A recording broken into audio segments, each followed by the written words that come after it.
Alors, la vie en condo, c'est très heureux, hein? Il y a des gens qui adorent vivre en condo, mais des fois, le rêve vire au cauchemar. Vous avez peut-être vécu cette histoire dramatique. Vous avez un beau condo, ça vous a pas coûté trop cher, des frais de condo très raisonnables, mais un jour, lors d'une assemblée des copropriétaires, on vous apprend qu'il va falloir sortir un 10-15 000 assez rapidement parce qu'il faut faire la toiture, c'est urgent, ou qu'il y a un problème avec le stationnement souterrain, c'est urgent. Et là, ben, il faut débourser beaucoup d'argent. On essaie de régler ces problèmes avec la refonte de la loi sur les copropriétés parce que c'est en novembre 1976 que l'Assemblée nationale adoptait une loi qui permettait les copropriétés divises. Imaginez-vous qu'en 2019, ben, c'est toujours la même loi qui est en vigueur. Donc, au printemps dernier, la Coalition Avenir Québec adoptait le projet de loi 16 qui vise à rajeunir la loi sur les copropriétés. Le projet est actuellement à l'étude à Québec. On en discute avec Maître Jolicoeur, qui est secrétaire général du regroupement des gestionnaires et des copropriétaires du Québec et associé principal du cabinet de Grand Prix Jolicoeur. Maître Jolicoeur, bonjour. Bonjour. Merci d'être avec nous. Alors, je le disais, c'est un dossier quand même assez technique et c'est pas tout le monde qui nous écoute qui vit en condo, mais quand même, le parc est assez important. En tout cas, c'est beaucoup agrandi au fil des ans. Comment faire, en quelques mots, faire comprendre l'importance de cette refonte-là pour les gens qui nous écoutent, pour le bénéfice de tous? Pourquoi c'est important? Bien, dans un premier temps, il y a une historique. En fait, ça fait 50 ans cette année qu'on vit en copropriété au Québec. Et cette réforme s'inscrit dans une... Enfin, on vise à pérenniser ce parc immobilier qui commence à vieillir. Il y a plusieurs bâtiments qui ont 20-25 ans d'existence, et vous l'avez mentionné. On cherche à éviter les désordres financiers dans les copropriétés parce que c'est pas tout le monde qui a 10, 15, 20 000 $ dans ses poches pour payer une cotisation spéciale.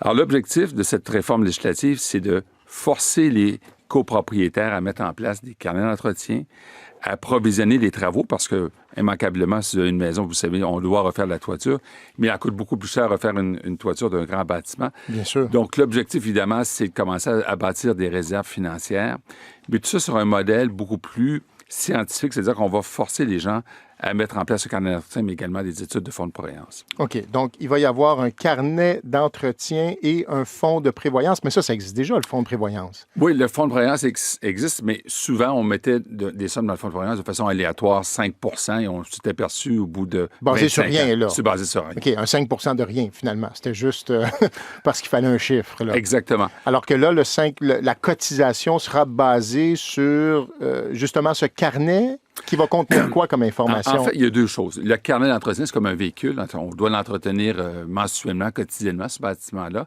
Et l'autre élément, c'est qu'il va y avoir une étude de fonds de prévoyance, c'est-à-dire une étude faite par un spécialiste qui va, dans le fond, donner une prévision économique et financière sur le coût du remplacement d'une toiture, des fenêtres, etc. Donc, c'est réellement deux éléments. Mais évidemment, l'étude de fonds de prévoyance repose sur un maintien d'actifs adéquat. C'est-à-dire que si on n'entretient pas son bâtiment, bien, une toiture qui doit durer 25 ans va peut-être en durer 20 ans. Alors, c'est deux choses qui doivent être regardées en parallèle. OK. Alors, évidemment, le carnet va être très utile pour les acheteurs. Hein? Celui qui veut acheter un condo va pouvoir le consulter, évidemment, ce carnet-là, j'espère. Bien, oui, et on dit trop souvent en copropriété, on achète à l'aveugle en copropriété. On achète dans une tour de 200 logements. On n'a aucune idée dans l'état. Quel est l'état de la toiture? Donc, pour un acheteur, ça va être un outil de référence. Est-ce que le bâtiment est bien entretenu? Est-ce qu'on provisionne les travaux de façon adéquate? Donc, l'acheteur va pouvoir donner le juste prix.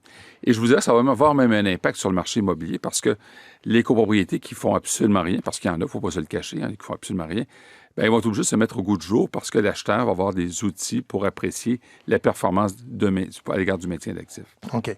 Et le fonds de prévoyance, il y a cette expertise-là déjà, c'est-à-dire qu'il y a des gens vraiment dans les les associations de copropriétaires qui ont l'expertise pour bien évaluer ça ou ça va être systématiquement confié à, par exemple, une firme spécialisée à l'externe ou comment ça va se passer? Bien, dans un premier temps, souvent, être administrateur, c'est du bénévolat, il ne faut pas se le cacher. On n'a pas forcément les compétences pour tout connaître ces éléments-là. Alors, généralement, il s'est développé sur le marché des experts qui font ce genre d'études de fonds de prévoyance. Au niveau du RGCQ, on a également établi un standard de pratique parce que lorsqu'on rend obligatoire les études de fonds de prévoyance, il y a toutes sortes de gens qui peuvent s'improviser. Donc, pour nous, c'est important que les consommateurs puissent comparer des pommes avec des pommes, d'avoir des gens qui sont compétents avec un véritable standard de pratique. Mm-hmm. Alors ça, ce sont deux éléments forts de cette refonte. J'ai dit tout à l'heure refonte, mais je mélangeais réforme et refonte. Cela dit, il manque des choses dans la loi. Entre autres, une disposition pour encadrer les gestionnaires de copropriété. C'est quoi ça? En fait, on a développé à travers les années une pratique qui s'appelle les gestionnaires de copropriété. Et ces gens-là sont généralement de bonnes personnes, ne sont pas forcément toujours compétents, c'est-à-dire qu'ils n'ont pas de formation de base, etc. Là, c'est pas des copropriétaires, ça, là. Absolument pas. C'est-à-dire le principe de base là-dessus, c'est que si vous voulez, comme administrateur, confier la gestion au quotidien de votre immeuble, il y a des gens qui offrent le service. Et on pense que c'est important que ces gens-là aient des compétences. L'Ontario a déjà légiféré. Plusieurs États américains, même l'Ouest canadien, ont légiféré, c'est-à-dire rendre obligatoire des formations continues pour ces gens-là et surtout éviter qu'il y ait des gens qui, de façon malhonnête, commencent à dilapider les fonds des copropriétaires, comme on l'a déjà vu dans le passé.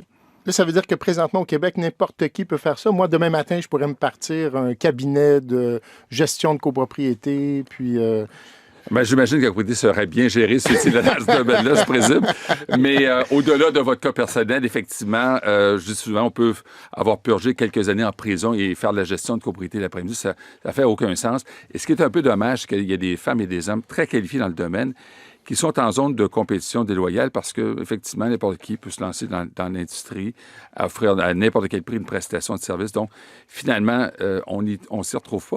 Et c'est drôlement important d'avoir des gens compétents pour assurer le maintien d'un bâtiment qui vaut 40-50 millions de dollars. Mais ça, ce ne sera pas dans la loi. Bien là, pour l'instant, on a demandé à la ministre de la Forêt de légiférer. L'opposition, Mme Thériault, l'a demandé formellement en commission parlementaire. Je pense qu'on va l'avoir d'ici la fin de l'étude du projet de loi 16. Vous êtes confiant qu'il y a un amendement là, qui aille dans ce sens-là. Une dernière question en terminant, Maître Jolicoeur. On a appris, c'était la semaine dernière, là, que le prix au pied carré pour un condo surpasse maintenant celui d'une maison unifamiliale. Est-ce que ça vous surprend, cette nouvelle? Non, ça ne me surprend pas parce qu'on est dans une zone d'identification du centre urbain, de tous les centres urbains. Effectivement, la copropriété est très prisée et c'est un phénomène qui est tout à fait normal. Maître Yves Jolicoeur du cabinet de Grand Prix Jolicoeur, qui est aussi secrétaire général du regroupement des gestionnaires et des copropriétaires du Québec, qui milite activement depuis plusieurs années en faveur de cette réforme de la loi sur la copropriété. C'est le projet de loi 16 qui est présentement à l'étude à Québec. Merci beaucoup. C'est un plaisir. Vous écoutez